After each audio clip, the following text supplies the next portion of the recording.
Once we have some forms loaded in, like we have our request form, there may be times when you want to work with this form to do some different functions.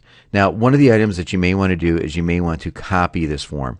So you've created a form and now you want one that would be similar on your site. So what you can do is you can choose copy, and it tells you that this will create a copy of the form. Do we want to proceed? I'm going to go ahead and click on OK. It'll take a moment, and now you'll see that you have another form here, which is our request form copy. Once you have the copy done, the reason that you made the copy is you might want to make some modifications to it. So if you want to go back into a form, we can go ahead and click on Edit, and that'll open up into our screen, very similar to what we saw when we were creating the form, and now we can edit this. So now instead of our request form, I can come in here and I'm just going to call this one our request. So now I've changed the title of it.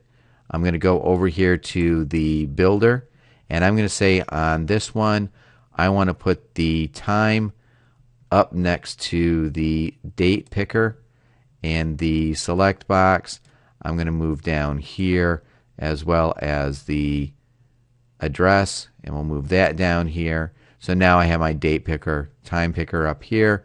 So that's all set. I'll scroll down, click on Save and Close. And now what we see is we have our request, which is the one we just modified, and the our request form, which is right here. So that's how you can copy those forms without having to completely recreate a new form every time.